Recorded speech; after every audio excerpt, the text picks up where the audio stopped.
Bem-vindo a mais um Casos Tarológicos. E hoje tem uma pessoa aqui muito querida, para mim é um mestre, uma pessoa que, inclusive, eu já fiz vários cursos com ele, não apenas de tarô, mas também de magia enoquiana, e que é o Frater Goya. Eu tenho muito carinho e eu queria, antes de tudo, agradecer a atenção dele por estar aqui com a gente e doar um pouquinho, né, de toda a experiência que ele tem com o tarô e toda a vivência que ele vai passar aqui para a gente, passando um pouco da visão pessoal que ele tem, que ele desenvolveu ao longo do tempo com o tarô. Então, Goya, seja muito bem-vindo. Eu só tenho a agradecer, porque, queira ou não, eu acho importante a gente somar esforços. Agora há pouco, inclusive, eu entrei numa live que estava o Yair Alon, é um cabalista, um rabino aqui do Brasil, e daí eu entrei para dar um oizinho e tal, falei, daqui a pouco eu saio, mas só para dar um oi. E eu acho importante que, enquanto a gente esteja nesse ramo voltado à espiritualidade, o conhecimento do ser humano e o autodesenvolvimento, que a gente se apoie mutuamente, troque figurinha, né? Não é obrigado todo mundo a concordar com tudo do outro, mas eu acho que esse caminhar junto faz com que todos cresçam, né? Então, para mim, cara, eu estou sempre à disposição para o que der e vier. Eu agradeço muito. Inclusive, a ideia aqui do que eu estava te explicando, do casos tarológicos, né? Na verdade, o caso tarológico ele fica por último, que é uma curiosidade, mas a intenção aqui do programa é cada um, né? Não apenas profissionais de tarô estão vindo aqui, né?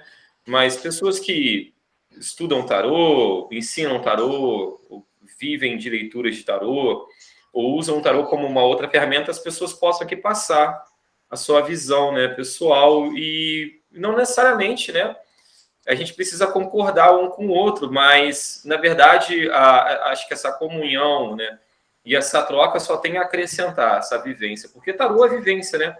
E aí eu queria perguntar para você, aquela pergunta que todo mundo, eu já sei já, mas muita gente não te conhece aqui, talvez ainda, ou já conhece e não sabe, não tem escutado. Como é que começou a sua jornada no tarô? Então, na verdade, a minha jornada enquanto magista começou bem antes, né? Quase 10 anos antes. E dentro dessa minha jornada, uma das coisas que ficou evidente é que dentro do conhecimento mágico tradicional, e aqui vamos pensar que eu estou definindo a magia clássica como aquela magia europeia, ali Papus, Eliphas Levi, essa turma toda. E dentro desse conhecimento, eu sempre defendo que até o começo do século XX, as pessoas tinham que ter um domínio de várias artes, não apenas uma. Então, você tinha que ser astrólogo, alquimista, tarólogo, simbolista, cabalista e todos os istas ligados aí à área esotérica. Então, o tarô ele acabou entrando nesse pacote, né? Porque eu falei, preciso aprender isso aí. Eu já tinha estudado cabala, já tinha estudado astrologia, e eu comecei a estudar o tarô, na realidade, pelo tarô de Marseille, como todo mundo, acho que a grande maioria das pessoas, quando tem um primeiro contato com o tarô, né? E daí depois eu peguei um tarô que eu gosto muito, e eu acho ele muito legal para ensinar, pelo menos os arcanos maiores, que é o tarô bíblico. Esse tarô, ele, na realidade, a única coisa que vale a pena são os maiores, os menores é uma porcaria, não tem grande simbolismo, mas os maiores ele é constituído de cartas, de desenhos do Gustave Doré para a Bíblia. E é aqueles desenhos em água forte. Então, por exemplo, Jesus é o mago, a força é a Sansão e Dalila, a justiça é Salomão, com a história dos bebês. E por que ele é interessante? Porque, queira ou não, nós vivemos, principalmente aqui no Brasil, numa sociedade com forte influência judaico-cristã. Então, se você pega uma carta desse tarô e mostra para qualquer pessoa, para uma pessoa na rua e diz: o que você vê aqui? Pau, e mostra a carta, a pessoa já puxa aquela história. Né? Então, a torre é a Torre de Babel, a morte dos primogênitos no Egito. Então, assim, ele é muito forte e, pelo menos em termos daquele primeiro contato com a carta, ele fala muito para qualquer pessoa. Então, eu comecei a estudar e atender com esse tarô, até que, lembre que aqui eu estou falando em 89, mais ou menos, por aí. Aí eu tive uma amiga que foi me apresentar uma terceira pessoa, e ela falou: essa minha amiga começou a estudar o tarô de Crowley. Bom, eu já vinha estudando o material do Crowley, numa época sem internet, a gente dependia de livros, então a maior parte das informações era de origem extremamente duvidosa. Eu sempre comentei que os livros eram extremamente caros, então eu devia ter, eu acho que era o Livro da Lei, o Magic in Theory and Practice, e Astrologia e Gematria do Crowley, eram os que eu tinha. E daí eu falei: pô, mas Crowley, né? Só que nesse interim, eu já conheci um pouco da Golden Dawn, e havia o esquema que era o seguinte: você ter o tarô como um livro de segredos esotéricos. O que isso quer dizer? Que você via o tarô como um livro.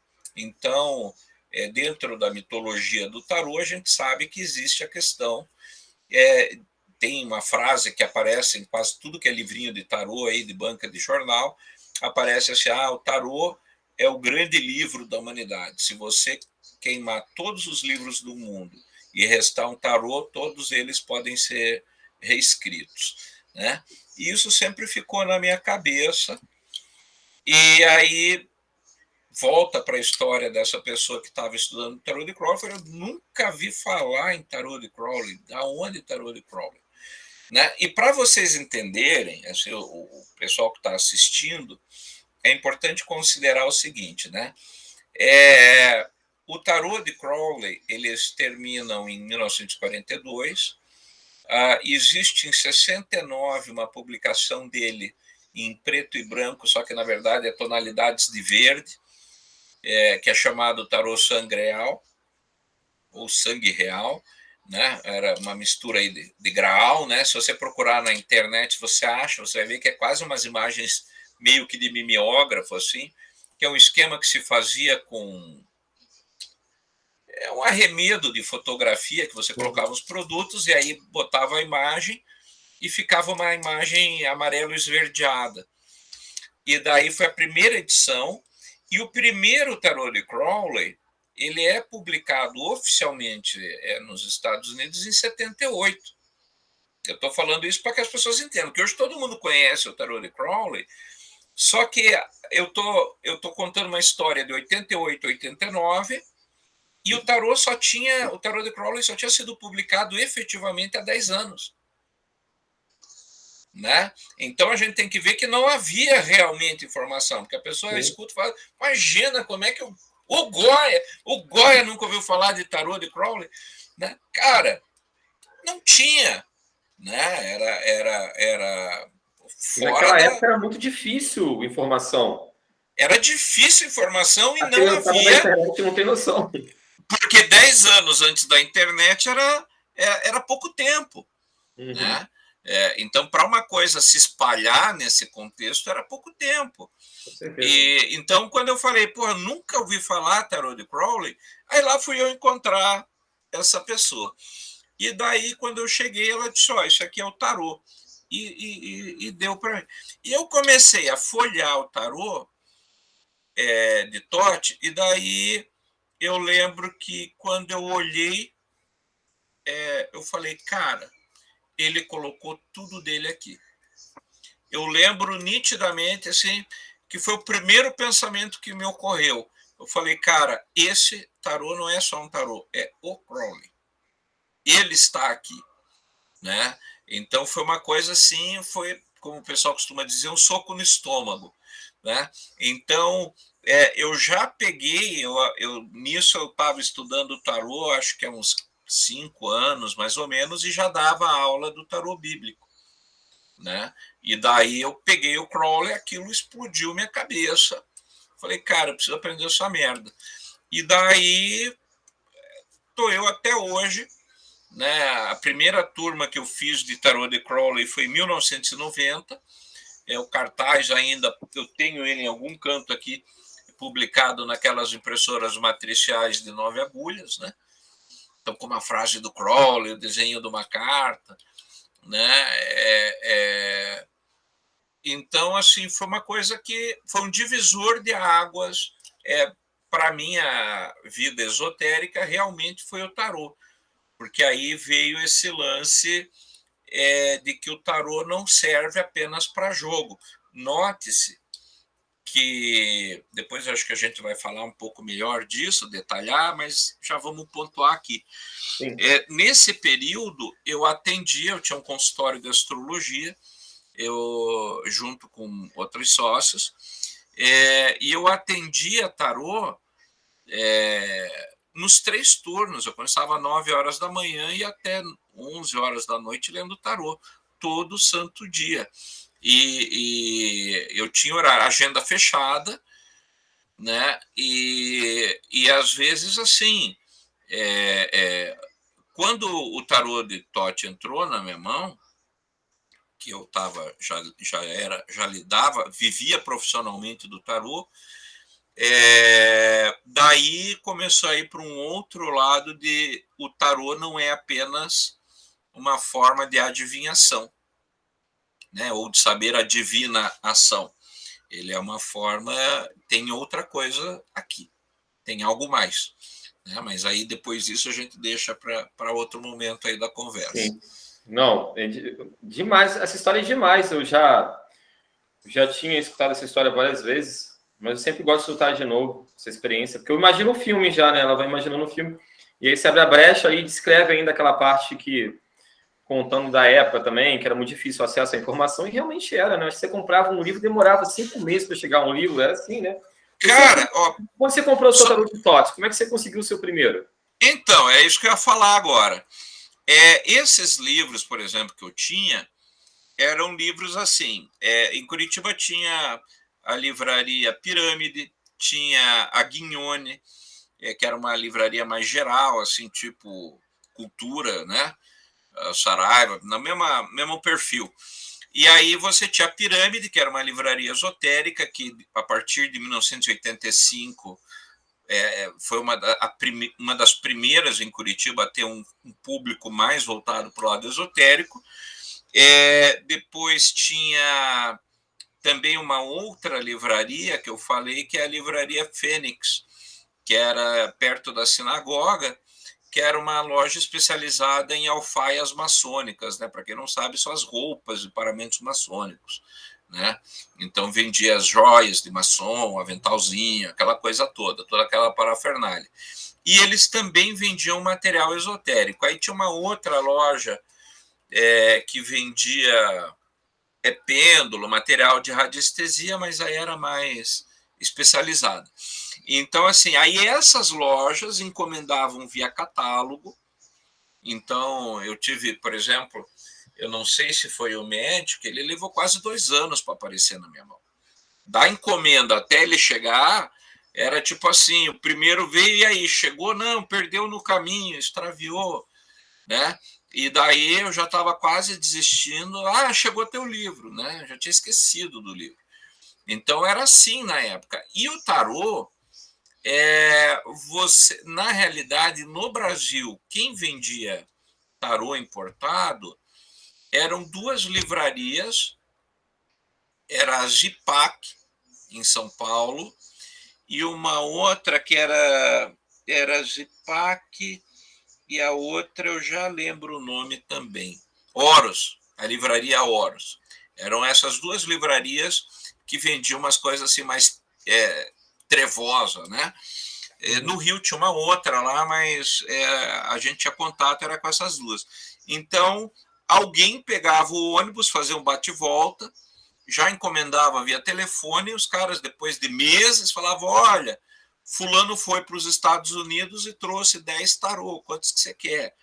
E, você acha tarô caro hoje em dia? Tarô de Crowley hoje aqui no Brasil está na faixa de R$ 300, o valor médio. Na época, cara, você pagava o equivalente hoje a R$ 500, R$ 600 um tarô. Imagino. Era uma paulada, assim, sabe?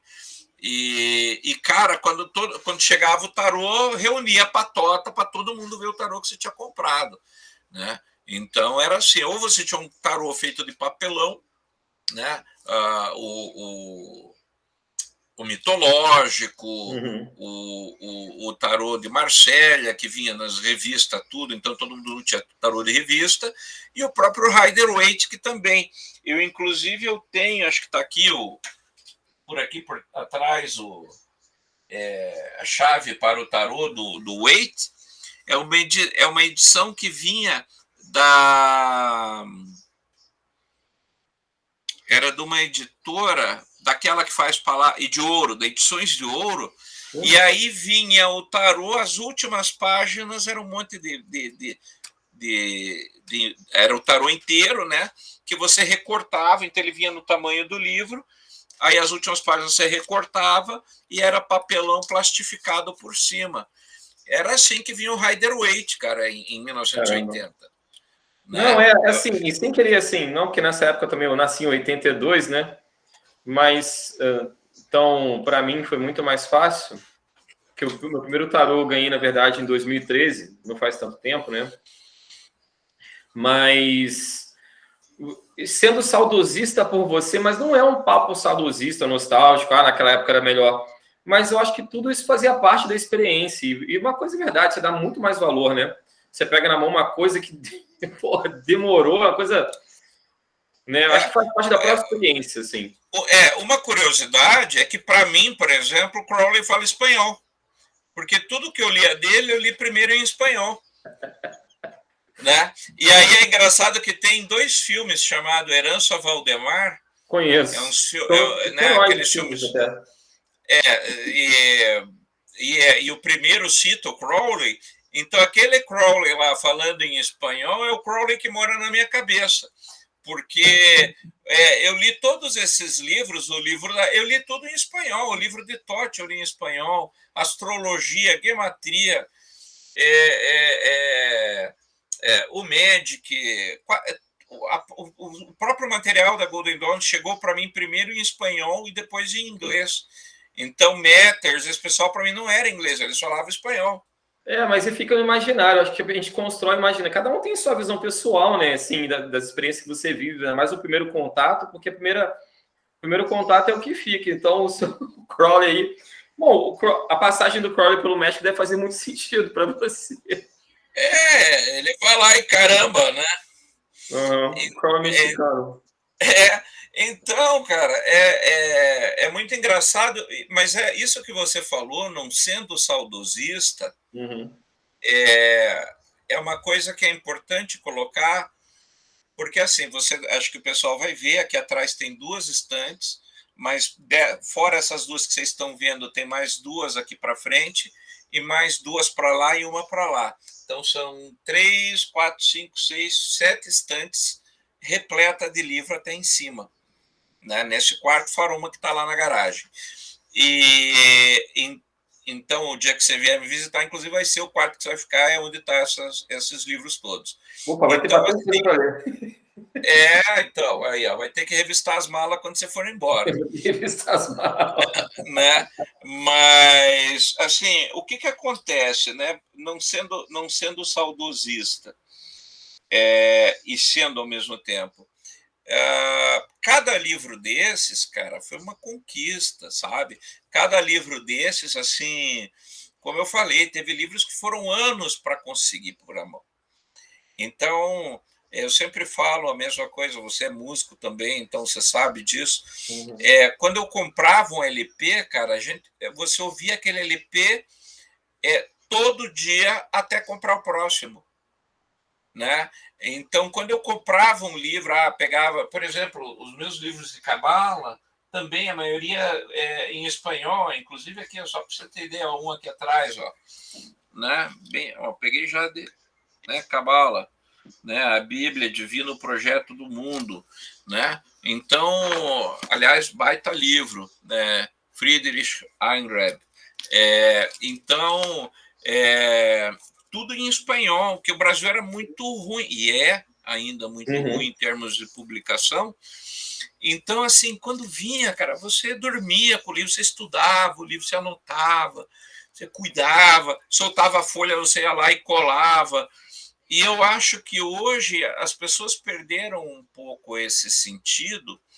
E eu vejo quando eu dou aula, por exemplo, que eu dou a bibliografia básica, eu dou ali para os alunos uns 10 livros que a gente vai usar naquele módulo, né? Por exemplo, tarô são 6 módulos o curso, né? Então cada pacote, cada módulo tem um pacote de bibliografia. E daí, quando eu vejo os alunos assim, tem um drive aqui com 4.000 livros de cabala. Ninguém lê. Não lê, não sabe ninguém lê. Não, ninguém lê. Então, assim, cada livro desses, cara, ele foi devidamente estudado por muito tempo, sabe? Livros, assim, tem livros que eu comprei em inglês, espanhol mesmo, que todo mundo acha que sabe espanhol, mas na hora do vamos ver não é bem assim, você que fala várias línguas, você sabe disso. Então, eu não tinha dinheiro para pagar uma escola de línguas, então eu nunca fiz curso de inglês, nunca fiz curso de espanhol, né? Então, teve livro que eu comprei, eu sentava com o dicionário do lado e aquela merda tinha que fazer sentido. Aí eu pegava um trecho, um capítulo do Golden Dawn, eu levava meses para ler, porque eu tinha que entender aquela merda antes de passar para frente, né? O pessoal diz, imagina que... Não, imagina, cara, imagina eu dar para você um texto, sei lá, em aramaico, em grego arcaico, né? Porra, uma página é uma luta.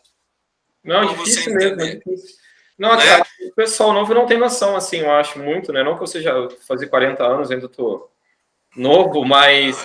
Mas assim, você está falando da música, por exemplo, você sabe, quando eu morava no Brasil, por mais que eu tive até uma loja de importação de instrumental, mas era diferente, demorava a chegar, vendia, ou quando não tinha, aí eu queria arrumar um pedal ali diferente, aí eu ia nas lojas de usado ali do Rio de Janeiro, ficava fuçando para trocar, trocava pedal, dava dinheiro em troca, loucura.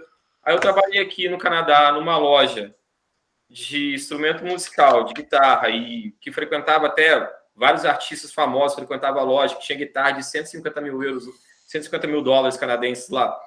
Então, tipo assim, guitarra assim, tinha uma Black Beauty, inclusive, uma Gibson Black Beauty. E você meio que perde aquela coisa, assim, sabe? Não é sendo snob, não, você perde, parece que... Vira carne de vaca. Hoje em dia é tudo tão fácil, Então, a questão do livro, a questão do tarô, eu acho que é muito parecida, né? E essa questão que você falou do mercado editorial no Brasil é verdade, porque eu fico, às vezes, eu confesso aqui que eu furto no Scribd de uns livros com uns amigos, né? A galera pede, me arruma tal livro. Aí, às vezes, eu tô lendo um livro em inglês, aí, mas vê se tem outra língua. Aí, vou lá, falo, não teve português, mas sempre tem a tradução em espanhol. É impressionante. Sempre tem. Aí, exatamente. Às vezes é mexicana, às vezes é argentina, né? Eu não sei se é na totalidade, mas chega a rivalizar com o inglês. Sim. Por exemplo, se você pegar o Regard, tudo dele tem publicado em espanhol. Crowley, tudo dele tem em espanhol. Matters, tudo dele tem em espanhol. É impressionante. Aí você vê, e assim, quando eu critico o mercado editorial do Brasil, hoje já melhorou. O próprio Deodébio tem feito lá aqueles projetos para arrecadar fundo para publicação de livros, que é fabuloso. Só que é o seguinte, cara, ele trabalha meses para 1 ou 2 títulos, né? E o mercado, se você for ver, quantos livros do Papus existem, quantos livros do Levi, quantos livros, né, do Crowley, quantos tem? Então, no Brasil, a gente tem 5%, 10% do que existe lá fora. É pouco, cara, é muito pouco, é muito ruim. Justamente. Você sabe que eu venho eu me preparei, né? Fiz mestrado em edição de textos literários em Portugal para ser um editor de texto, porque eu editava texto no Brasil, editei para algumas revistas, né? Não fui editor-chefe, mas eu era editor de texto, literalmente. Fui na Holanda também, editor de texto. Mas no Brasil depois não tem. O mercado editorial é ínfimo, é muito do que indica, é muito de pequenos nichos, né? São grandes empresas, pequenos nichos que comandam o mercado, então é muito difícil. E é difícil, é caro imprimir. As pessoas não dão um valor, é muito caro publicar algo. Publicar com um certo nível de qualidade, né, também. É caro demais. Não, mas mesmo safado. É. Veja, tem uma editora nos Estados Unidos, a Dover, eu tenho vários livros da Dover aí, que a Dover ela é uma editora especializada em livro fora do mercado. Então, principalmente, se ele já não tem copyright e o livro não existe, diz, olha, eu queria o livro X. Aí eles dão uma pesquisa. Ah, beleza. E eles publicam, e é coisa assim de $3, $5. Publica em brochura, deve ser, né? Papel de jornal. Brochura. Então, cara, o editar é muito mais uma vontade política, né, da editora mesmo, do que falta de recurso, ou falta de recurso, tanto material físico como dinheiro. Porque se você quiser publicar coisa na base do fanzine, papel jornal, cola na lombada, enfim, e papo, pelo menos para existir o livro, cara, dá para fazer. Agora, no Brasil, parece que não se quer fazer. É esse o problema, né? E aí, assim, todo mundo quer ganhar um monte com tudo. Então, o cara da gráfica quer ganhar um monte, o editor quer ganhar um monte, o distribuidor quer ganhar o dobro do que esses dois ganham. Então, é inviável um projeto editorial no Brasil por conta disso, né? Porque, na realidade, parece que existe um espírito aí de transformar a cultura numa coisa inacessível. A lei de Gerson, né, que todo mundo quer se dar bem, se aplica até na cultura. Pois é uma pena. O pessoal fala mal, mas eu gosto de Paulo Coelho, tá? Já li todos os livros. E há pouco tempo eu li a biografia. Eu queria aquela biografia gigante do Paulo Coelho, cara, muito legal, mas é muito legal mesmo. Que passa por várias coisas maneiras, mas mostra muito, o pessoal fala mal dele, mas mostra muito a briga dele com o mercado editorial, principalmente no Brasil, e mostra toda a podridão do mercado editorial, assim. E é bem bacana, porque ele queria se desvencilhar, ele bota o livro nas bancas para vender, ele foi o primeiro autor a fazer isso, né? Cara, é podre, o mercado editorial realmente é complicado, cara, não é mole não, né? É uma carnificina, né? Com certeza, e o autor ainda ganha pelo preço de capa uma coisa ínfima, né? E você, Goy, vamos falar um pouco do seu livro. Você tem dos seus livros, né?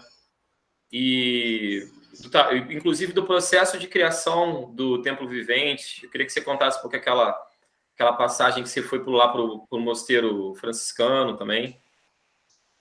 Isso. Na realidade, assim, o Templo Vivente. Bom, vamos começar dos livros, né? Hoje eu tenho aí 8 livros escritos e publicados por uma editora independente, que é o Clube de Autores, e é legal pelo seguinte... Vou colocar os links aqui depois. Ótimo. Ele é legal, primeiro, porque apesar de ser um pouquinho mais caro, você vê que no Frigir dos Ovos nem é tão acima, cada livro é publicado somente no ato da compra. Então, ela, inclusive, é sustentável nesse contexto, né? Porque não se faz, uma das coisas que tem no mercado é você ter tiragem mínima, 1.000, 3.000 exemplares, para compensar o custo. E o Clube de Autores faz de 1 em 1. Né? Então, eu optei por esse formato, até, inclusive com uma atitude de sustentabilidade mesmo, e porque me permite, se for o caso, alterar o conteúdo do livro e jogar lá de volta, sem a necessidade de fazer mais uma tiragem astronômica ali e botar dinheiro na frente. Né? Mas, voltando ao Templo Vivente. O Templo Vivente, que é o meu livro sobre o Tarô de Tote, ele começa com as minhas anotações, com o meu diário de anotações do tarô, que eu fui estudando durante muito tempo, E eu percebi o seguinte, né? A grande referência do Tarot de Thoth é o livro O Tarot de Thoth do Crowley, do Book of Thoth, que é esse azulzinho aqui atrás que eu estou apontando. Essa é a grande referência do Tarot de Thoth. Ponto. É o livro zero, né? Que você tem que começar. Só que o problema é que o Crowley está pouco se fodendo com o que você sabe. Então, o pensamento que você tem que ter em relação ao Crowley é assim: se você chegou na minha mão, é porque, a princípio, você sabe o que você está fazendo. Então, se você acha que sabe o que está fazendo, quem sou eu para te explicar? Foda-se. E daí ele começa a falar no linguajar dele, as coisas dele, e você que se vire para entender. Né? Então, o Crowley não existe nenhum livro do Crowley que seja beabá de nada. Não existe nenhum texto dele que ele diz assim: olha, eu vou pegar você pela mão e vou te ensinar. Ele já vai exigindo de você um conhecimento prévio. E aí, quando eu estudei, e é nisso que se baseia o Templo Vivente, eu percebi que o Crowley ele tinha várias lacunas que ele não respondia, e que, se eram lacunas para mim, eram lacunas para outras pessoas. Então, eu comecei a escrever as minhas anotações cobrindo esses buracos que eu achava no livro de Thoth. Eu dizia, mas isso aqui não faz sentido, né? Então, sou eu que sou burro, né? Ele não explica o que está rolando.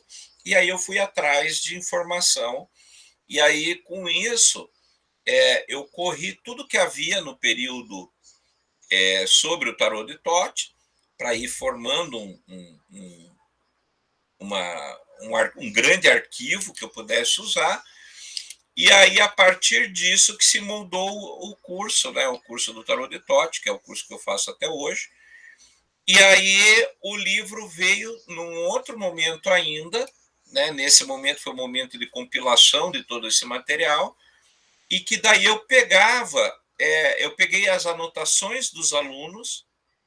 Então, de cada turma eu pegava os melhores alunos e dizia: o que vocês anotaram da minha aula? Porque aí eu tinha uma referência do que o leitor queria saber. Né? Porque uma coisa é o que é importante para o Crowley, outra coisa é o que é importante para mim, outra coisa é o que é importante para o meu público. Né? Então, o livro ele nasceu dessas três frentes. Né? O que o Crowley mostrava, o que eu queria, o que eu achava que devia ser dito e o que as pessoas queriam que eu dissesse.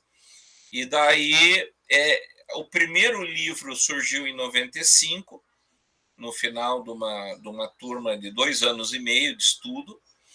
Era um livro pequeno, basicamente só os maiores. E aí a segunda edição foi acontecer em 2012, e que foram quase 15 anos, ali, quase 17 anos de pesquisa. Que aí eu fui compilando mais material, aí eu fui pegando mais anotações de alunos, aí eu via que o que eu tinha passado ainda não fechava o aprendizado dos alunos, então eu tinha que trazer mais base para o livro, e daí que surgiu o livro em 2 volumes. A minha primeira ideia era fazer arcanos maiores e menores no segundo volume. Só que aí eu queria colocar, como todo livro de tarô, jogos, resumo, tabelinha, apêndice. Então eu falei, cara, o livro estava, né, juntos, os 2 livros dão quase 700 páginas. Eu falei, é coisa pra caralho, ninguém vai ler. E para o cara ficar jogando tarô e lendo, vai ficar muito difícil.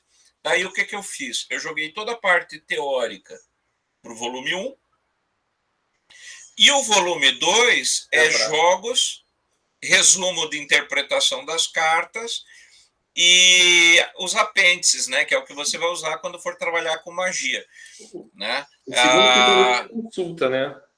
O segundo virou o livro de consulta para você guardar no tarô, que aí é o livro que eu digo que você usa para quando vai na casa das amigas. Então você pega o tarô, né, põe num saquinho, a malinha, põe o segundo volume, agora eu vou ler para geral. E daí você usa ele para fazer esse tipo de aprendizado, né? Então aí eu separei ele dessa forma: o primeiro volume totalmente teórico, com todos os fundamentos do tarô de Tote, e o segundo como livro, entre aspas, de práticas, né? Não, os livros são muito legais mesmo. E o curso também, gente. Eu até para os meus alunos também, eu falo sempre que as pessoas têm que fazer, se quer aprender o TOTS, se quer se aprofundar em Cabala, inclusive, né? Porque no seu curso se aborda muito esse assunto. Procura o Goya, gente. Procura a Samantha. Depois vamos deixar aqui os links aqui na descrição, Goya. Passar todos os links. Você quer falar um pouquinho do seu curso agora? Então, né, o meu curso, ele sempre teve esse viés para trazer o tarô, aquilo que as pessoas não acham nos livros, e entregar o aluno, no final do curso, ele ter condições de fazer duas coisas básicas. Primeiro, usar o tarô para a finalidade que ele desejar, seja se tornar um profissional e atender utilizando o tarô de Tote, ou ele utilizar ele como um livro mágico para seu aprendizado mágico. Então, esse é o objetivo central do meu curso. Né? Dar essa. E terceiro lugar de quebra, fazer com que você tenha ferramenta para continuar estudando. Porque não é porque você fez o meu curso, eu sei 100% do TOT. Não, você vai ter que continuar camelando. Então, quando eu entrego você no final do curso, eu entrego uma pessoa autônoma, totalmente autossuficiente, que consegue dizer, não, agora eu vou estudar tal tema relacionado ao TOT, e você ter condições de avaliar se é um livro bom, se é um livro ruim, que tem, né, existem N livros de TOT, e a grande maioria não leva para lugar nenhum. Então, como é que você avalia isso? Então, eu quero que o meu aluno tenha condições de continuar pelas suas próprias pernas, que ele ganhe autonomia. Né? Então, esse é o foco do tarô, do curso de tarô de Tote. Quando eu morava em Curitiba, eu fazia aulas semanais, de 1h30 até 3 horas por semana, carta por carta, e aí tudo meio misturado, tinha um fluxo, né, o curso, e levava em torno de 2 anos e meio para completar o programa do curso inteiro. Só que aí eu comecei a ficar mais conhecido na internet, e as pessoas começaram a pedir fora de Curitiba. Aí eu tive que remodelar todo o curso, em carga horária, tudo, e aí que eu transformei ele num curso de 6 módulos. E ele é dividido de que forma?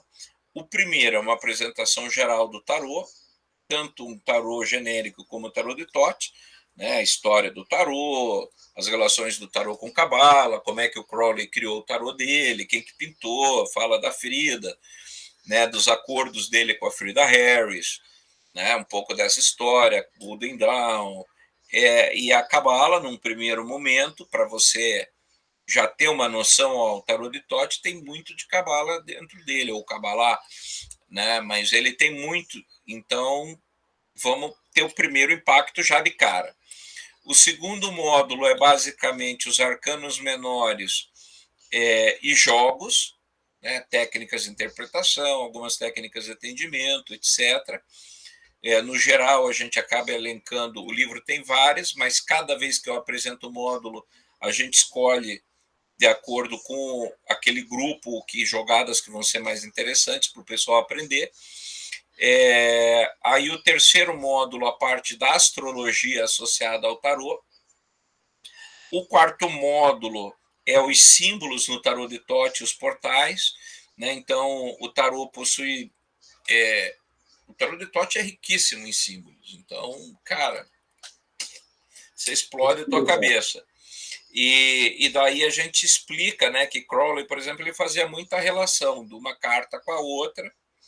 Então, por exemplo, duas bem óbvias ali, né? A carta do carro e a carta da roda da fortuna. né? Então, o personagem que está na carruagem, ele segura um cálice virado, girando em alta velocidade, e você vê ali nitidamente a roda da fortuna, né? Depois, a carta da morte, por exemplo, com o príncipe de espadas, e assim sucessivamente. Então, existem pontos de ligação, né? Por exemplo, a carta da arte, ou temperança, com todos os arcanos menores. Essa carta é um portal para os menores. Por quê? Né? Então, esse módulo é basicamente em cima disso. É um módulo para fazer louco. Aí o quinto módulo é sobre a aplicação mágica do tarô, como fazer um ritual, aonde que os desafios espirituais ligados ao tarô de Thoth, né, aquele que Crowley coloca, por exemplo, todo o material da Astrum Argentum é dentro dos arcanos maiores, especificamente, e como você pode se desenvolver sozinho, na ausência de um mestre utilizando o tarô. Então, isso a gente vai falar no quinto módulo. E o sexto módulo, ele é o que eu chamo de o TCC do curso, onde a gente convida pessoas estranhas ao grupo, tem que ser alguém que ninguém do grupo conheça, e se, por exemplo, você leva um amigo seu, naquele dia, naquela jogada, você não participa, né? E aí os alunos têm que ler o tarô para essa pessoa. E aí, no fim da leitura, uma leitura que leva entre 3 e 4 horas, a pessoa vai dizer, olha, eles sabem ler tarô ou eles não sabem ler o tarô. Né? Então, é a prova de fogo de todo o conteúdo que você aprendeu anteriormente. Né? Então, esse é o esqueleto básico do curso. Assim. Não, o curso é muito maneiro mesmo. Eu fiz alguns módulos, né? Não cheguei a fazer todos com você, mas eu achei muito bacana. E a pandemia, ela meio que... A pandemia, lógico, né? Foi uma coisa muito pesada para o mundo todo, mas ela propiciou isso para a gente. Né? A gente proporcionou isso para a gente, né? Me foge as palavras em português. A gente poder se encontrar online, fazer agora o curso todo online, isso é muito bacana também, né? Uma coisa que eu quero conversar com você, antes da gente puxar para o caso astrológico, para a gente encerrar o programa, é sobre os usos do tarô, que a gente estava conversando aqui antes de começar, que eu andei mostrando para você uma mágica que eu faço com método de leitura, e fazendo meu jabá aqui também, né, gente, tenho filhos. Eu acabei de lançar um curso, que é um curso muito baratinho, né, custa R$140, que na verdade não é um curso sobre ler tarô, não é um curso sobre... justamente, o nosso papo vai ser sobre isso agora rapidinho. Não é um curso que eu ensino a simbologia, as analogias astrológicas, como o meu outro curso, ou analogias cabalísticas e astrológicas, como no curso do Goy. É um curso para quem quer ter experiências com o tarô, trazer uma vivência com o tarô, que eu misturo yoga com o tarô, que eu sou professor de yoga, né? Práticas de meditação, respiração, contemplação, reflexão. E eu ensino alguns métodos de leituras muito malucos, né? Com mágica, que eu boto a pessoa no momento presente. E eu tenho me desvencilhado um pouco dessa coisa da leitura.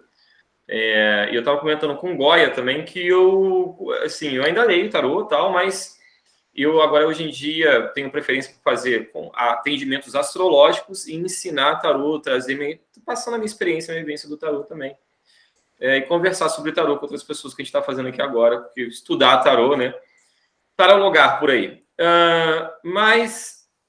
Goya, eu quero te perguntar uma coisa, porque isso faz parte daquela questão do tarô e seus usos. E eu sei que ao longo do tempo você também foi deixando a leitura de lado e praticamente todo dia, né? Por exemplo, eu leio para mim, eu tenho certeza que todo dia você mexe com o tarô um pouquinho, você já comentou sobre isso. Duas coisas que eu queria falar, na verdade. As suas práticas diárias com o tarô e por que você agora praticamente só lê para o público uma vez por ano? Bom, tem várias coisas aí para falar. Vamos lá. Vamos lá. Primeiro, eu acho muito legal essa ideia de juntar mágica. Aliás, uma coisa que eu quero aprender ainda é justamente aquelas técnicas de cassino de baralhar, para utilizar isso na leitura, né? E você comentou que usa alguma coisa das cartas com relação a pessoa escolher uma carta antes, não ver, e depois você Coloca fazer a a carta aparecer no presente. jogo, né? Sim. E eu acho isso muito legal. Primeiro, por quê? Né, o pessoal vai dizer, puta, agora quer fazer um circo agora com o tarô. Não, cara. Se a gente lembrar a parte mitológica da história do tarô, lembre-se, quando Tote falou, olha, o ser humano está esquecendo sua origem divina, precisamos preservar esse conhecimento de alguma forma. Como? A resposta dele foi, vamos preservar através do vício, porque a coisa que mais cresce no ser humano é o vício. Então, e aquele que souber ler e ouvir, né, que tem olhos de ver e ouvidos de ouvir, que veja e que ouça, né? Então, na realidade, o tarô sempre esteve atrelado à jogatina, à mágica, Sim. né? Inclusive, a carta do mago é um resquício disso, né? É o cara que faz mágica na rua, né? O cara que monta a tendinha ali, adivinha uma carta, tal, escolhe a Você carta sabe qual é mágica. o nome dos meus métodos? Eu tenho o prestidigitador 1, 2, 3 e eu tenho um subnome. Aí, por exemplo, prestidigitador 3, mandala mágica, que eu faço a mandala astrológica mágica. Então, é inspirado justamente no mago, né? No Le Batelier, que é o prestidigitador. Pois Justamente. e faz todo sentido você fazer isso. Para tirar a seriedade que o tarô é apenas, né, no Brasil tem muito, olha, né, temos que santificar o tarô todo dia, o resto do meu tarô, não deixa ninguém pegar. Cara, o tarô é coisa de rua, é coisa de malaco, é coisa do camelô, é coisa do vendedor de rua, né, da feirinha hippie. Se você vê tem aquele seriado Jonathan Strange and Mr. Norrell, que tem um personagem que é um mendigo que tem o tarozinho dele e que pega eles na rua. O cara é um puta mendigo, meio cara de Aqualung, assim, do Jethro Tull, né? E ele joga ali e tal, e joga. Então, isso é o tarô. Isto é o tarô vivo, né? Não é o tarô idolatrado, né? E aí vem a segunda parte da tua questão, que é o ler para o público e não ler. O Crowley, numa das cartas que ele escreve a Frida Harris, ele deixa explícito: eu não permitirei que essas cartas sejam utilizadas unicamente com finalidade de adivinhação. Até que fique aqui registrado, curiosamente, o Crowley não jogava o tarô para adivinhação. Ele usava o I Ching quando ele queria um oráculo. Ele considerava que o I Ching era um oráculo muito mais confiável do que o tarô. Ele utilizava o tarô para o conhecimento mágico dele. E o que acontece? Quando você joga demais o tarô, que nem eu falei, eu cheguei a jogar 12, 14 horas por dia tarô. Você percebe que tem os nichos, né? Qualquer pessoa aqui que já atendeu mais de um mês de tarô já sabe disso. Então, as dúvidas são, né, 80%, como vai meu relacionamento, vou arrumar alguém vai me amar, alguém vai me deixar, etc. Está me traindo, não está me traindo, né? Tanto homem como mulher, independe de gênero. Como vai meu trabalho, vai morrer alguém na minha família, e gira nisso. Ninguém vai no tarô querendo uma grande questão existencial. É sempre porque está com a merda feita, né? E aí tem duas coisas aí que é legal colocar. Primeiro, que com o tarô, qualquer cartomancia, runas, qualquer oráculo, você pode destruir a vida de uma pessoa. Muito, pode ser uma maldição. O exemplo que eu dou em curso, e vou dar aqui porque eu acho muito didático, isso já aconteceu comigo, não teve o mesmo desfecho, mas eu já atendi inúmeros casos assim. Então, eu sei que é um caso que vai bater na tua porta. Chega, por exemplo, uma mulher, dona de casa, nunca trabalhou, nunca teve carteira assinada, ou até teve, e eu combinei com meu marido, eu fico em casa para dar uma educação melhor para os nossos filhos e ele trabalha, e aquilo ficou. Aí ela hoje está lá com seus 40, 50 anos, não tem uma profissão formada, nada, e daí você vê que o relacionamento dela está uma bosta. Aí você diz assim, olha, o relacionamento foi para as cucuia, etc, tal, e você inadvertidamente diz, olha, eu vejo aqui que é um período de finalização, acho que de repente já não tem mais sentido manter esse relacionamento, tal. Aqui eu vou fazer um parênteses. Psicologia, terapias em geral, todo mundo deveria fazer. Sim. Existem profissionais para isso, como os próprios Com certeza. psicólogos. Só que quando você... Pois é. E quando você diz assim, e quando você diz, cara, vai se tratar, você precisa se conhecer, resolver tuas neuras, a pessoa diz, eu não sou louco. Aí o terapeuta, o psicólogo diz assim, olha, gente, é claro que isso para os psicólogos que de repente estão ouvindo, estão dizendo, o Goya está indo para o estereótipo. Mas eu estou falando da minha prática de tarólogo, não de psicólogo, eu não sou psicólogo, né?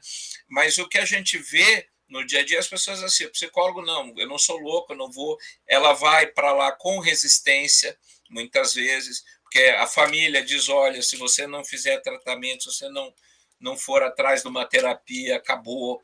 Ou o trabalho, você vai perder o trabalho se você não resolver isso aí. Então a pessoa já vai com estigma. Ainda é pouco a quantidade de pessoas que procuram de boa vontade um psicólogo, um terapeuta, um psicanalista, etc., um psiquiatra, que às vezes você também precisa tomar um remedinho, né? Tem horas que você não dá conta sozinho, então não é vergonha. Buscar tratamento é a coisa mais digna que você pode fazer enquanto ser humano.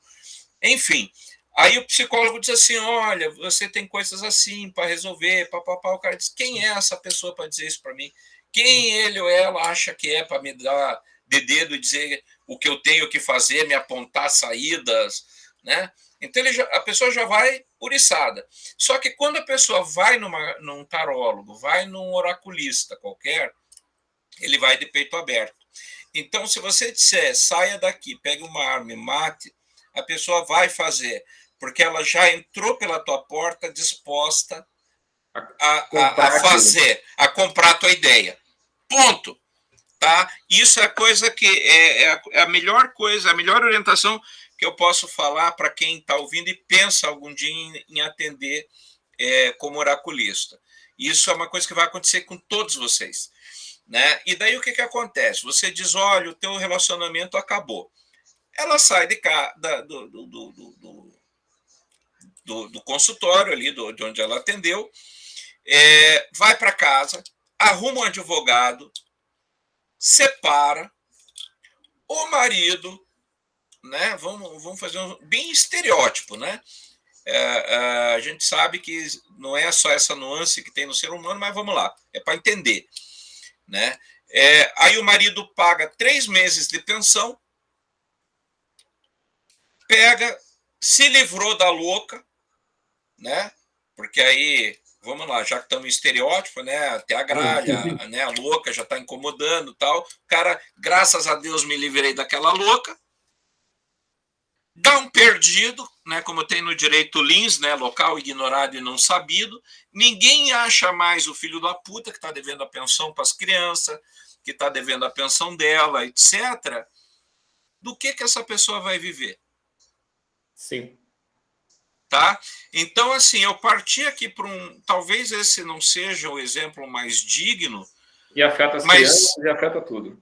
Mas eu acho que fica claro, através desse exemplo generalista e até machista, fica claro que você pode destruir a vida de uma pessoa. Não, isso não acontece, porque hoje em dia as mulheres têm sua emancipação, todo mundo trabalha. Cara, mas ainda tem. Eu moro numa cidade de 90 mil habitantes que ainda tem mulher que é analfabeta e leva o marido para assinar. Não, esse negócio da mulher emancipada, essa questão toda é muito complicada. Porque ainda temos que evoluir muito nessa direção. Mas pegue uma pessoa, então... então tá bom, esse exemplo não serve, é muito machista, não serve. Vamos pegar o trabalho. Quando você pega um trabalho, alguém diz para você, né, Cal, eu vou contratar você para ser editor. Você agora vai ser editor da Leolin lá. é uma das maiores, da Falcon Press, que é uma das maiores editoras de livro esotérico. Cara, você já se viu conversando com Israel Regard, com o Milo Duquette, com Aaron Leach? Você diz, cara, eu vou estar no meio dos feras. Você já viu, você já percebeu que eles estão valorizando o teu talento como editor, como ocultista? Cara, finalmente me reconheceram. Então, independente do que o tarô falar, você já comprou a ideia do novo trabalho. Então, quando a pessoa recebe uma proposta, por exemplo, de emprego, 80% ela já está no novo emprego. Aí, por desdobramento, o emprego atual é uma merda, ninguém valoriza ela, ela ganha pouco, né? A coordenação, a gerência, a direção não valorizam o trabalho dela como ser humano, então é tudo uma bosta, eu perdi meu tempo aqui, vou ganhar o mundo. Aí o tarô diz, olha, esse emprego é legal, mas eu acho que não vai durar muito, porque a energia dele não vai muito longe. Na cabeça da pessoa cara, emprego novo, salário. Ela vai sair, vai fazer a merda. Depois ela vem com o rabo no meio das pernas, cara de cachorro que caiu da mudança, e diz, pois você me avisou, mas eu precisava ter certeza. Pronto, se fudeu, né? Então chega uma hora, como tarólogo, por exemplo, que isso cansa. Você percebe que muitas pessoas não querem uma orientação. Elas apenas estão procurando alguém que empurre, elas estão na beira do abismo, ela está na beira do abismo e quer alguém que empurre, ela não tem coragem de pular. A pessoa quer se reafirmar para o mal ou para o bem. E você falou uma coisa interessante, eu posso abrir um parênteses? Porque claro. eu faço sempre uma analogia do tarô, uma leitura de tarô, como sendo uma semente, está plantando a semente na cabeça da pessoa. Porque a pessoa é como se fosse um vaso ali pronto para receber a semente, né? Pode ser uma semente do mal, uma semente do bem, né? E realmente, e outra coisa, gente, façam terapia, é muito saudável. Muita gente me pergunta, eu falo abertamente disso, sou professor de yoga, ensino tarô, leio tarô, sou astrólogo, mas eu faço terapia. Por quê? Eu tenho meus problemas, todo mundo tem. Fazer terapia é muito saudável. E, gente, cartomante não é terapeuta. Cartomante não é psicólogo. Tem uma galera agora que essa coisa de psicologia junguiana, psicologia analítica, todo mundo se acha psicólogo, né? Muito perigoso, mas muito perigoso. Então, fuja dessa galera. Inclusive porque tende a cair nessa ideia da reafirmação.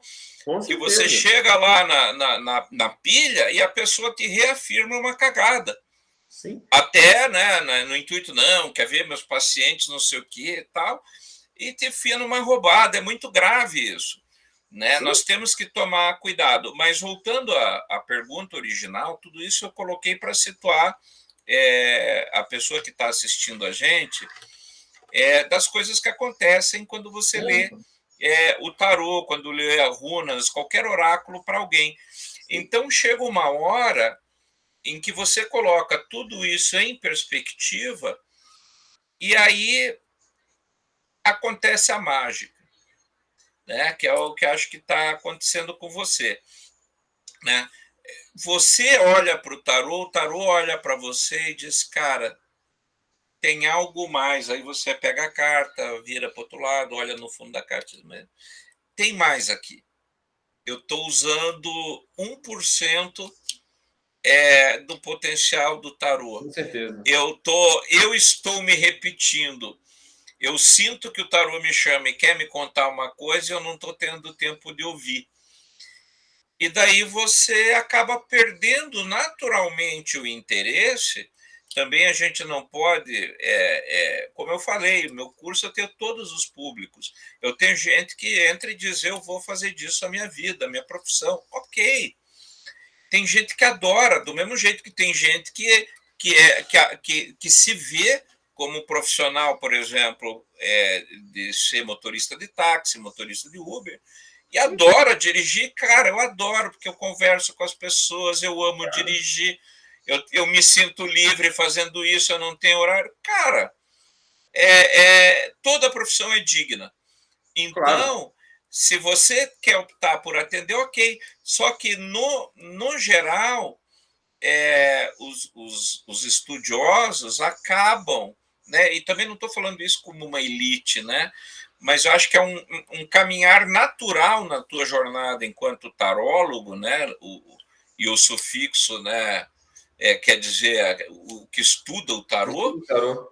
né? Um estudioso do tarô, na tua jornada tem um momento em que você vai ser o cara que atende e tem um momento que você vai ser o cara que só quer estudar. E ambos são naturais. E ambos têm uma sequência para você fazer. Né? E o despregar-se, né? O aliviar-se da jogada também é terapêutico e também é libertador. É Quando libertador. você consegue olhar para o tarô e resistir à tentação de tirar uma cartinha, você já está numa outra caminhada. Com certeza. Eu tiro, hoje em dia até brinco, né? Que eu tiro minha carta do dia, mas não é como vai ser meu dia seguinte, né? Eu quero ver meus defeitos. Você sabe que eu adoro uma frase do oráculo do Matrix, no primeiro dos 4 filmes, quando o Neo vai visitar o oráculo, ele diz assim: você não consulta o oráculo para tomar uma decisão, você consulta o oráculo para descobrir por que você tomou aquela decisão. Que é isso que você está falando, né? Então você não toma para guiar o teu dia, mas para descobrir o que aconteceu no teu dia, para se enxergar em perspectiva, né? E aí vem a outra pergunta que você fez mais uma, que é o porquê que eu só leio no começo do ano. Né? Isso é uma forma que eu encontrei De lidar com para eu ter material até para estudar. Porque chega uma hora também que você meio que corre atrás do rabo. E aí você depende da interação humana para entender algumas relações do tarô. Né? Então é aquele momento em que você precisa conversar com alguém. Sabe quando você está... Por exemplo, todo mundo passou por isso na pandemia. Ficou em casa e falou: cara, eu preciso falar, eu preciso sair, eu preciso em algum lugar sentar e tomar um chopp, uma cerveja com alguém, eu preciso conversar. Sim. Né? Então, aí eu faço isso num momento específico do ano. Eu abro 12 jogos apenas, para 12 pessoas aleatórias, e daí com isso eu também tenho material para o ano inteiro de curso de estudo, né? Porque todas as jogadas eu fotografo, eu guardo, né? E daí eu fico estudando para aprofundar o meu entendimento do tarô. Sim. Então, por isso que Ano eu que vem faço eu isso. vou reservar uma vaga já, que ano que vem eu quero participar dessa experiência. Com Opa, certeza. vamos embora. Isso sempre vale. Pode guardar uma vaga para mim. Antes da gente partir para a última pergunta, né, eu queria o Regardi, até hoje eu não decidi como é que é essa pronúncia. Ele fala muito sobre isso, porque ele também era terapeuta, né, psicólogo, e ele fala da questão da terapia no magista, né? O que ele fala que o próprio magista, o estudante de magia, ele tem que ter um acompanhamento terapêutico, que é muito importante. Como é que você quer trabalhar com magia se você não se conhece, né, e não sabe dos seus problemas? Então, acho que a gente tocou num assunto aqui importante. Isso é muito interessante. Sim, isso é essencial. Eu acho que é no pilar do meio que ele fala isso. Eu não Ele me foi lembro um bem dos onde. introdutores da terapia junguiana nos Estados Unidos, junto com a John Fortune. E ele diz: antes de você, a magia tem o dom de tirar você do seu centro, para o bem e para o mal. Então, se você for uma pessoa que já tem ali seus traumas, que tem as suas neuras, os seus CIDs aí para resolver, a magia vai amplificar isso aí. Então, se você já tem tendência ao desequilíbrio, ela vai te levar ainda mais além. Ela vai te jogar um passo à frente dentro da tua própria loucura. Então, antes de você lidar com magia, se resolva como pessoa. Faça terapia, né? Ah, mas eu não tenho tempo para isso. Cara, tempo tem, você sempre vai ter. Então, faça terapia, busque um bom terapeuta, um profissional qualificado. As universidades formam hoje estudiosos da mente humana que podem nos ajudar em N esferas. Então, gente, vá procurar alguém qualificado para resolver tuas neuras. Depois você lida com magia, né? Ou junto, que nem você mesmo falou, né? Eu ainda faço terapia, então, cara, eu ainda entendo que tem coisa minha para resolver. Então, faça terapia, não tem Eu, na verdade, nenhum. eu pretendo fazer até minha última semana de vida. Porque é muito bom. Se eu puder, eu continuo pagando, porque é muito bom, realmente. E eu faço desde que dia de adolescente, parei uma época, mas passei por vários tipos diferentes, digamos, de escolas diferentes, né? Da psicologia, mas eu já estou com uma terapeuta existencialista, muito interessante, que vai na contramão do que eu penso, mas respeita muita coisa e faz bem. Na verdade, é muito saudável, mas é muito saudável, porque ao invés de você pegar as suas neuras e descontar no mundo e sempre o mundo é um problema, você começa a compreender que você tem que resolver com você mesmo, antes de você resolver com o seu interior, para depois você não ficar exteriorizando isso que nem um maluco, né? Então, em determinado momento, a gente tem que sempre estar e outra, né? Com isso. E outra, né, Cal? Além de tudo, você tem que entender, enquanto ser humano, do mesmo jeito que a gente falou aqui lá no comecinho da entrevista, né? Eu tenho que participar do meu meio, né? Do meio esotérico, eu tenho que ajudar você, você tem que me ajudar, nós temos que dar as mãos. E para crescermos juntos, enquanto profissionais, enquanto estudiosos, etc. Então, quando você, por exemplo, além de ser um estudioso do ocultismo e da magia, seja lá o que você praticar, também faz terapia, você também está fazendo isso. Você está juntando elementos para transformar você, né, que é o grande agente de onde vai acontecer a mudança, a melhorar. Então, você vai buscar... Quando a tua casa está com problema, você não chama o encanador para mexer na parte elétrica. Você não chama o cara da parte elétrica para erguer uma parede. Tem um profissional e a tua casa é o resultado da soma da experiência desses malucos. Eu vou fechar com uma coisa aqui.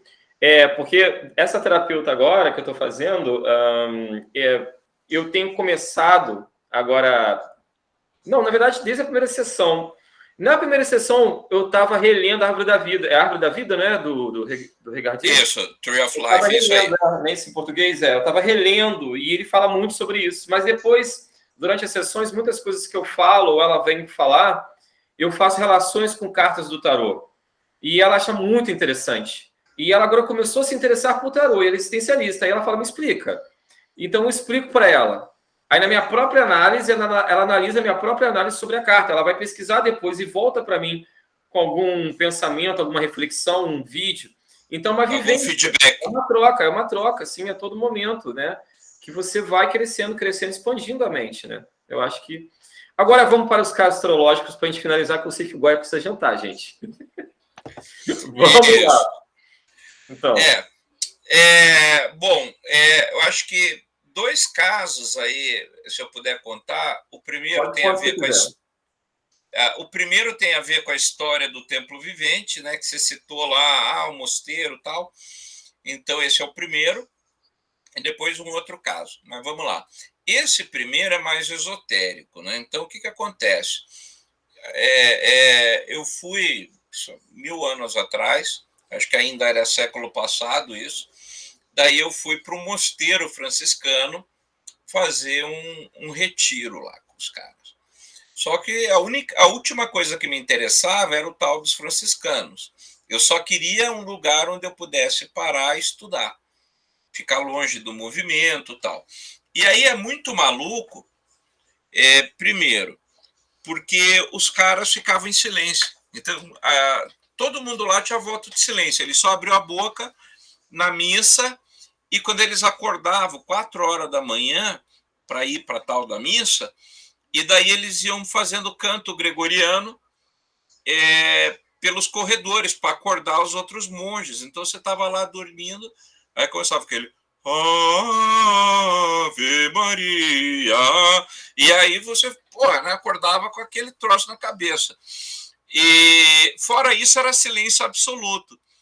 E aí, primeiro assim, eu sou um cara que fala até dizer chega, né? Aí o que aconteceu? Primeiro que os primeiros 3 dias, eu fui ficar 7 dias lá, eu primeiro estava tentando descobrir como calar a boca. Principalmente internamente, porque não tinha ninguém para conversar, então não dava para puxar assunto. E segundo, porque depois que eu passou esses 3 dias, que aí a cabeça acalmou, eu tive que levar mais 3 dias para descobrir o que fazer no silêncio. Né? E daí estava no final no dia seguinte eu ia voltar. Então isso foi a primeira coisa. E a segunda, que aí todo o tempo que eu passava acordado, estava lá escrevendo, anotando, literalmente eu acordava, pegava o tarô, pegava os livros e ia anotando, ia anotando, ia anotando, ia anotando. E 2 coisas aconteceram. Primeiro, que por causa eu estava anotando muitas coisas de cabala, e eu não sei, não tem como dizer isso, é uma epifania, mas alguma coisa eu li e anotei naquele momento, que sabe quando você tem aqueles filmes de festa colegial americana, que eles põem os balões todos presos no teto e daí do salão, daí alguém puxa a cordinha e vem caindo, e daí tudo aquilo que eu sabia de cabala veio encaixando. Então foi um troço muito louco, que eu estudava cabala há mais de 10 anos e fez sentido de uma única vez, porque alguma coisa destampou. Tem um termo, pergunta uma hora aí, que no Canadá, acho que, se não me engano, tem muito cara que é lenhador, aquelas coisas todas. E daí os caras que trabalham com cortar lenha perto de rio, eles fazem aquilo, eles vão cortando e jogando os troncos no rio para despachar a lenha, né? Só que chega a determinados pontos em que eles têm que tirar, porque aí encalha, chega uma altura que encalha, e aí eles têm que descobrir, existe um cara especializado nisso, que é o cara que acha o tronco primordial. Que aí o tronco primordial é o tronco que, se ele tirar, todos os demais vão continuar a jornada. Então, e isso acontece quando você corta madeira, né? E a mesma coisa aconteceu comigo. Todo o conhecimento foram como troncos jogados no rio, e que, de repente, alguém foi lá e tirou o tronco primordial, já que falamos de árvore Muito das bom esse vidas no exemplo. Cabala, Muito bom esse né? exemplo. Tudo aquilo andou, cara. 10 anos de madeira encalhada avançou, né? Então isso foi uma experiência. E a segunda experiência, também nesse mesmo retiro, foi que eu estava lá dormindo. Eu cuidei de escolher um quarto sozinho, porque eu não queria ninguém, eu não queria ficar com ninguém, eu não queria ninguém roncando na minha orelha. Eu queria, cara, se eu ficar 24 horas aqui é problema meu. E daí era assim, a escrivaninha, uma cama e uma cadeira, que tinha um quartinho bem estreito, assim. Mal tinha, não dava nem para puxar muito a cadeira, que já batia na cama. E daí eu dormindo, eu lembro que no sonho eu acordei, e tem esse episódio, eu conto na introdução do Templo Vivente. Eu vi a carta da arte, assim, com mais de 3 metros de altura na parede, só que ela não estava só projetada, que nem tá os quadros atrás de você. Ela estava mexendo, que nem aquelas figurinhas do jornal do Harry Potter. Tipo um holograma. Tipo um holograma. E daí, mas com a moldura da carta, com o nome dela embaixo, tal. E daí tava assim, né, a arte, né, ali, a moldurinha, e a figura mexendo ali, fazendo aquelas misturas que tem na carta da arte do Totti. E daí eu parei, fiquei olhando aquilo, e ela, né, e ela fez sinal assim, entra. Aí eu passei assim, porque tem a carta tem aquela a lombadinha, né? Então, como se fosse um degrau que estava ali na linha da parede, como se fosse meio fio, né? O rodapé. Aí eu passei esse rodapé, botei o pé para dentro, e era tudo um universo maluco. Então, era, assim, era tudo aquilo. Era um lugar, não era carta, não era uma imagem, era um lugar. E aí ela falou: vou te explicar, eu vou te contar quem eu sou. E ela começou a falar. E a partir disso, eu comecei a sonhar. Não foi exatamente uma carta por noite ou noites seguidas, mas eu sonhei todo o tarot de Crowley, as 78 cartas. Caramba. E foi a partir desse dia, essa foi a primeira carta. Depois, numa noite adiante, foi mais uma, na outra noite outra, até completar o tarô, como se cada carta se apresentasse para mim. Então foi um troço assim que também mudou totalmente a minha percepção do que eu tinha do tarô de Tote, porque eram as cartas falando para mim. E aí entra na pira aí Castanheda, Sonho Lúcido, Escambau. E aí você pode dizer, não, mas aí é sugestão. Cara, você não consegue sugestionar 78 noites. Não consegue. Né? Uma pode ser, duas pode ser, agora dali para frente, ou você está maluco ou tem alguma coisa acontecendo. E tudo isso eu anotei. E algumas foram fazer sentido mais tarde, por isso o diário de sonho é extremamente importante. E o segundo caso, é um caso que em alguns cursos eu conto, como o pessoal sabe, eu trabalho com a educação, e na época eu trabalhava num colégio lá em Curitiba, e na área de informática. Então eu cuidava da parte de manutenção dos computadores do colégio, site, aquela coisa toda. E éramos em 3 pessoas nesse setor. Era eu, o coordenador, e mais uma moça que trabalhava comigo, do mesmo concurso que o meu. E aí um dia eu tava lá mexendo no computador, estava instalando Windows, aquela porra toda. E daí eu escutando ela no telefone, pô, mas eu vou perder a assinatura do contrato, vou ter que entrar tudo de novo, puta, vê se o cara não voltou, me liga, tô precisando ver essa situação. E aí, sabe quando te dá aquele tom, assim, dá aquela campainha, assim? Falei, tem coisa aí. Eu já, na hora, assim, ela desligou o telefone, eu falei, o que aconteceu? Ela disse, que eu estou comprando um apartamento com meu marido, não sei o quê, e a gente já está na fase de assinar os papéis, e não. Só que o dono do imóvel viajou, o cara tirou férias, tem que ir no banco fazer a assinatura do contrato, do financiamento, e tem um prazo ali de 20 dias. Se a gente não fizer, tem que entrar tudo de novo, porque vencem todas as certidões, o historia, aquele papo todo. E eu não tenho mais grana para isso, né? Aí eu falei, puta merda, né? Sabe aquilo, né? Jogue tarô, né? Daí eu falei assim, eu posso ler tarô para você? Aí ela falou, como assim? Ele tarô, carta, sabe pegar? Tchá, tchá, tchá. Eu não acredito nisso aí. Eu não perguntei se você acredita. Eu estou perguntando se você quer que eu leia. Para mim, o que menos interessa é você acreditar ou deixar de acreditar.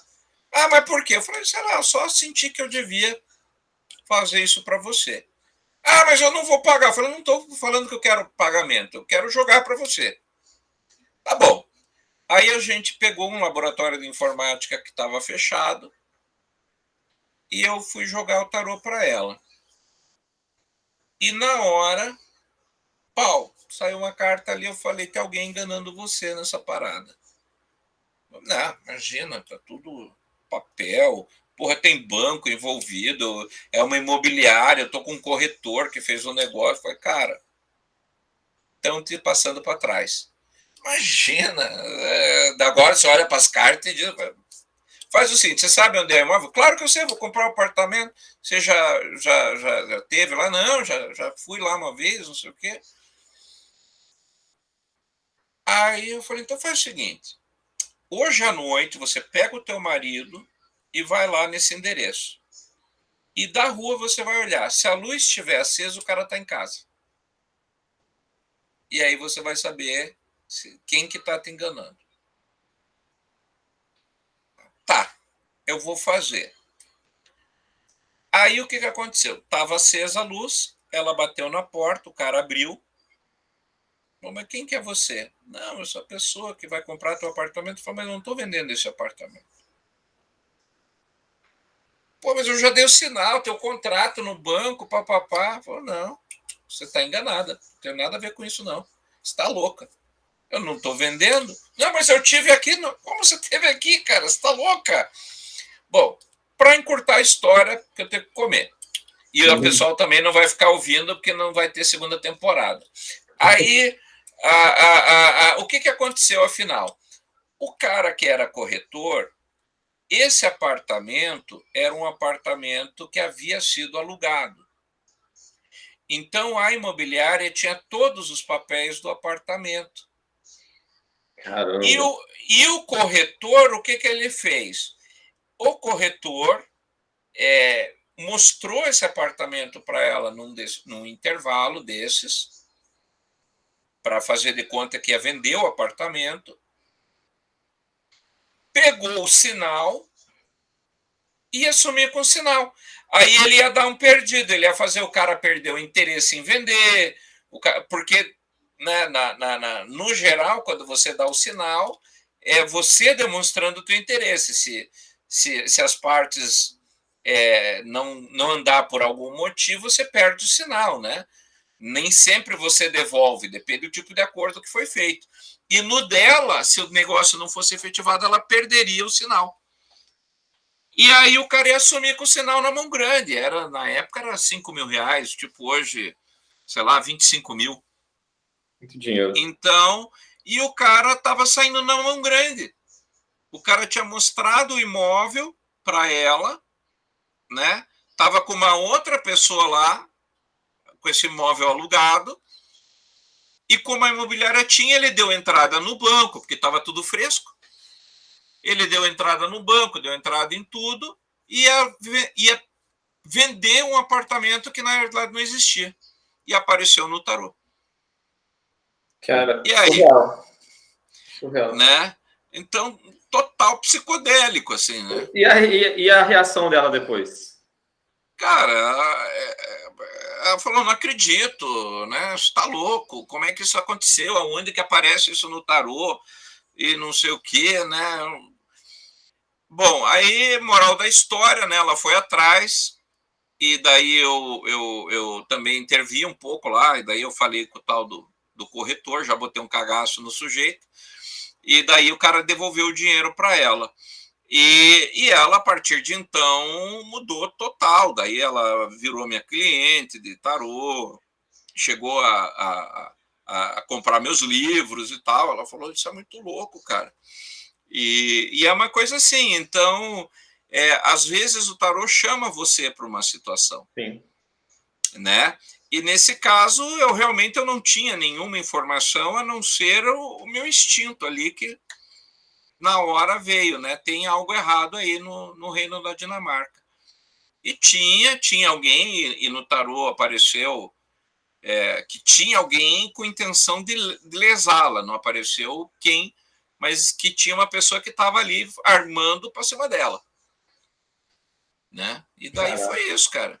Então, eu tenho N histórias desse tipo. Não, a gente vai ter que fazer uma segunda parte outro dia para você contar outras histórias aqui para gente. Outras experiências, porque a própria experiência também é uma vivência e faz parte, né, do aprendizado, né, do estudo de caso. E uma curtinha para fechar, bem Vamos curtinha. lá. Né? No final, falei que no final do curso a gente chama alguém que ninguém conhece, e num dos cursos passados, isso já tem uns 15 anos, uma aluna chamou o marido. E aí ela, obviamente, não participou da leitura e foi só para o marido. Aí lemos, foi uma leitura bem impactante, assim, porque o cara estava totalmente fechado e tudo que a gente falava, ele só resmungava, tal. E daí, na próxima aula, ela faltou. Aí eu falei, o que aconteceu? Tal. Não deu para ir. Aí faltou de novo. Que como o curso era longo, então eu fazia 2 meses de leitura, assim, para o pessoal treinar. Aí um dia eu chamei ela, fui pessoalmente falar com ela, falei, o que está pegando? Ela falou, sabe o que é? É que depois que a gente saiu da leitura, meu marido fez um puta esparramo, uma tremenda de uma briga. Eu falei, mas por quê? Falou, porque ele disse que eu expus a nossa vida para vocês. Que eu tinha contado tudo o que estava acontecendo na nossa vida, que eu tinha exposto detalhes do casamento, detalhes da empresa dele, que ele não era palhaço para ser colocado numa situação dessa, que ele se sentiu muito mal, que ele foi exposto ao ridículo, porque aí eu tinha lá e estava já tudo combinado, né? Então acontece. Então o tarô ele não pede licença. Com certeza. Né? E às vezes a leitura acaba sendo invasiva mesmo. Acontece. E foi o caso, né? Cara, foi muito bom o nosso papo de hoje aqui. Olha, podia ficar conversando horas. Vou ter que ir. Esse ano agora, ao visitar o Brasil, vou ter que ir te visitar agora. Opa, tem então, lugar para ficar. Com certeza. Bater aquele papo, bater altos papos. Olha só. Então, gente, a gente vai encerrando por aqui. Queria agradecer a presença de todos, ficar até o final. Vou deixar os links do Goya que tem embaixo também. Os links do curso do Tarô do Goya, o contato da Samanta, né, Goya? Pessoa maravilhosa. Os contatos do Clube de Autores também, para comprar os livros do Goya. E vou deixar o link também do meu curso de Tarô e Criatividade, que mesmo que você tenha feito o curso do Goya, ou vai fazer, é bom para você também aprender algumas coisas de desbloqueio de criatividade, meditação junto com o tarô. Yoga, aprender mágica também. Mágica. E é isso, gente. O Goya, considerações finais? Eu, mais uma vez, correndo o risco de me repetir, eu só queria agradecer, dizer que a gente tem contato já há alguns anos e foi uma grata surpresa, assim, não só você no curso, mas também a relação que acabou rolando fora do curso, assim, de amizade, respeito, companheirismo, encontro de ideias aí.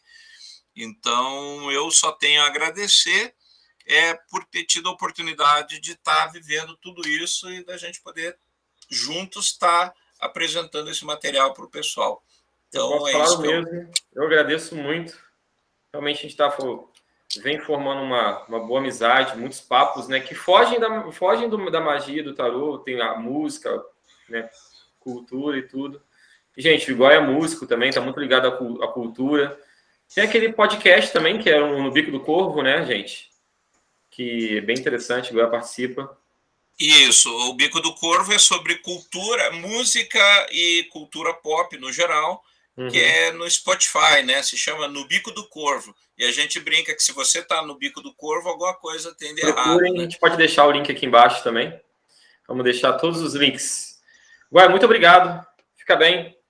Com Deus no seu coração. Obrigado. E a gente se vê em breve. Quem sabe num segundo episódio. Opa, estamos prontos para o que daí vier. Até mais, querido. Até mais.